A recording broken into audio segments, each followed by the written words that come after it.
सब चोर है, सब खराब है, सिस्टम खराब है, कुछ नहीं समझना है, खाली अब्बा डब्बा चप्पा, कि हमेशा चोर चोर चोर चोर चोर चोर करते रहते हैं। और इसीलिए लोगों की समझदारी के आगे जितना भी ये हल्ला मचाए, जितना भी ये चोर चोर करे, कौन चोर है और कौन पुलिस है ये जनता जानती है। जो ना समझे वो अनाड़ी ही है। दोस्तों, चुनाव आयोग की प्रेस कॉन्फ्रेंस के बाद आज भाजपा की तरफ से यानी कि भारतीय जनता पार्टी की तरफ से प्रेस कॉन्फ्रेंस की गई है। अब इस प्रेस कॉन्फ्रेंस को संबोधित किसने किया है, किसने लीड किया? ये प्रेस कॉन्फ्रेंस को जो लीड किया है वो है भाजपा के सांसद संबित पात्रा, जो कि पूरी प्रेस कॉन्फ्रेंस में अब्बा डब्बा चब्बा करते रहे और वोट चोरी पर जो तर्क संबित पात्रा ने दिए हैं वो सारे मैंने आपको शुरुआत में सुनवा दिए हैं। नमस्कार, मैं दामिनी शर्मा, सजग भारत में एक बार फिर से आप सभी का स्वागत करते हैं। दोस्तों देखिए, पहले 1.5 महीने पहले से ही वोट चोरी, चुनाव चोरी, कैसे वोट चोरी हुआ, कैसे महाराष्ट्र, हरियाणा और तमाम जगहों पर जो है खेल किया गया, धांधली की गई, इसके आरोप लगातार विपक्ष और राहुल गांधी डटकर लगा रहे थे। एसआईआर को लेकर लगातार आवाज उठाई जा रही थी, पर ना ही भाजपा बोली ना ही चुनाव आयोग बोला। अब चमत्कार देखिए कि 24 घंटे के भीतर भीतर चुनाव आयोग भी बोलता है और भाजपा भी बोलती है। तो आखिरकार ये क्या संबंध है और ये क्या साठगांठ है कि पहले चुनाव आयोग बोला, और बोला तो किसकी बोली बोला ये पूरे देश ने सुना, और आज बीजेपी के संबित पात्रा ने भाजपा की तरफ से राहुल गांधी को और पूरे विपक्ष को तमाम चीजें कही है। दोस्तों, आपको पता होगा राहुल गांधी वोट अधिकार यात्रा पर निकले हुए हैं। अब ठान कर बैठे हैं कि सड़क से लेकर संसद तक सिर्फ सवाल किए जाएंगे, और सवाल तब तक जब तक इस देश की जनता के सामने सच सामने नहीं आता, जब तक इस देश की जनता के सामने सारे सबूत सामने नहीं आते। अब चुनाव आयोग और आज भाजपा की प्रेस कॉन्फ्रेंस में एक चीज कॉमन ये रही कि इधर उधर की बात करते हुए गुमराह करने की पूरी कोशिश की गई। ना ही चुनाव आयोग ने उन सबूतों की बात करी जो राहुल गांधी ने दिए। कहां है चुनाव आयोग की पूरी 2 घंटे की प्रेस कॉन्फ्रेंस में वो सारी की सारे सबूत जो राहुल गांधी दे रहे थे कि महादेवपुरा सीट पर 1 लाख वोटों की चोरी हुई, कैसे एक ही शख्स ने 4 जगह वोट डाला और ये डेटा किसी और का नहीं था बल्कि खुद चुनाव आयोग का डेटा था। उस पर चुनाव आयोग ने अपनी जुबान पर ताला लगा लिया, मुख्य चुनाव आयुक्त ज्ञानेश कुमार ने अपनी जुबान पर ताला लगा लिया। और ऐसा ही कुछ आज हुआ। भाजपा के संबित पात्रा अब्बा डब्बा चब्बा कर रहे थे प्रेस कॉन्फ्रेंस में, चोर चोर चोर कर रहे थे, पर उसके बाद वाकई में जो बोलना चाहिए था, जो जवाब देने चाहिए थे, जो सवाल उठ रहे थे कि कहां है वाराणसी से मोदी जी की जब सांसदी पर सवाल उठ गया, वाराणसी से नरेंद्र मोदी 25 सीट 35,000 वोटों की गड़बड़ी कर पीएम की कुर्सी पर बैठे हैं, इस पर संबित पात्रा नहीं बोले।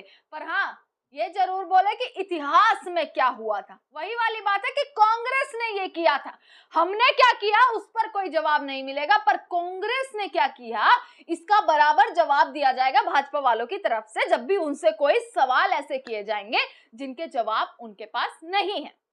दोस्तों, संबित पात्रा ने एक चीज कही है, बड़ी बेशर्मगी वाली चीज जो है संबित पात्रा ने कही है, और ऐसा निशाना साधते हुए राहुल गांधी पर, जो कि अभी बिहार में अपनी वोट अधिकार रैली कर रहे हैं, यात्रा पर निकले हुए हैं, 16 दिन 1300 किलोमीटर।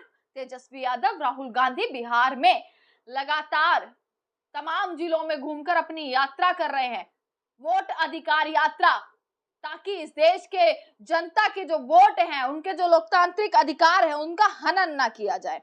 अब ये देखेगा कि संबित पात्रा ने क्या आज बोला है। एक बड़ी चीज बोली, जो शुरुआत में मैंने चीजें दिखाई वो ऐसी चीजें थी जो संबित पात्रा बोलते नजर आए। आरोप लगा दिया कि 2005 में ये हुआ, क्योंकि सवालों के जवाब नहीं है। अब संबित पात्रा से कोई पूछ ले कि महादेवपुरा सीट पर क्या हुआ, महाराष्ट्र में क्या हुआ था, 5 बजे के बाद की जो है फुटेजेस कहां गई, 5 बजे के बाद एकदम हाइप क्यों मिल जाता है, 1 करोड़ नए वोटर्स कहां से आ जाते हैं। अब संबित पात्रा पूरी भाजपा और चुनाव आयोग से कोई ये पूछ ले कि सीसीटीवी फुटेज कहां है, क्योंकि जब सीसीटीवी फुटेज मांगी गई तो आपने रूल्स बदल दिए कि 1 साल की जगह अब 45 दिन तक सीसीटीवी फुटेज को स्टोर किया जाएगा।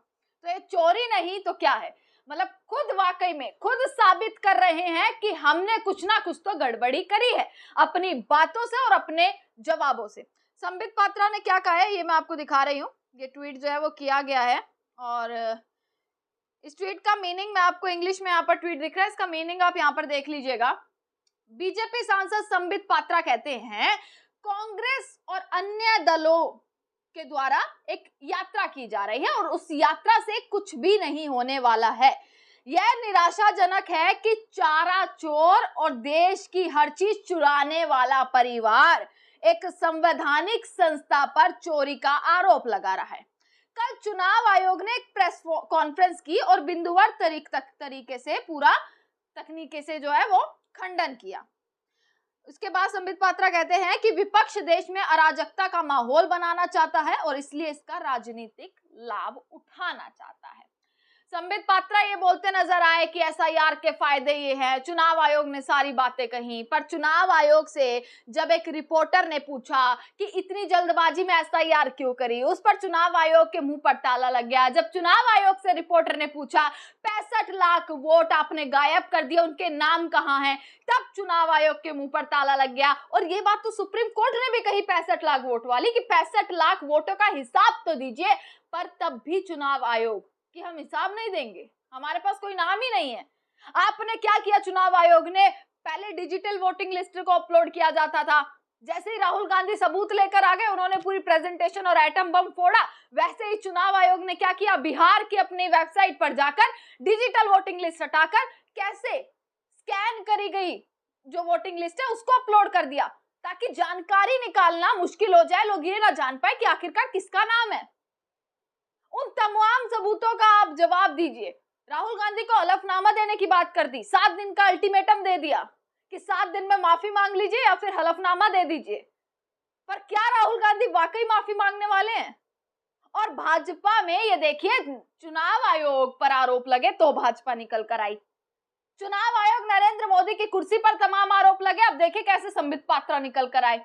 तो क्या जिस तरीके से राहुल गांधी सामने आ रहे हैं, क्या चुनाव आयोग चलिए सामने आया, क्या नरेंद्र मोदी में, क्या इस देश के प्रधानमंत्री 56 इंची प्रधानमंत्री में इतना दम है कि वो सामने आकर एक प्रेस कॉन्फ्रेंस कर दें और कह दें कि कोई वोट चोरी नहीं करी है और मैं जो है पक्का इस देश की जनता के जो वोट है उनसे ही, जो वाकई में मुझे वोट मिले उनसे ही मैं प्रधानमंत्री पद पर बैठा हूं। आए और नरेंद्र मोदी कहें इस चीज को, अगर कहे तो ठीक है, वरना देखना होगा कि राहुल गांधी 7 दिन के भीतर क्या करने वाले हैं। यात्रा चलती रहेगी, वो डरने वाले नहीं है, ये पहले ही राहुल गांधी बोल चुके हैं। तमाम खबरें आप तक पहुंचाते रहेंगे, देखते रहेगा सजग भारत। आपका बहुत बहुत शुक्रिया।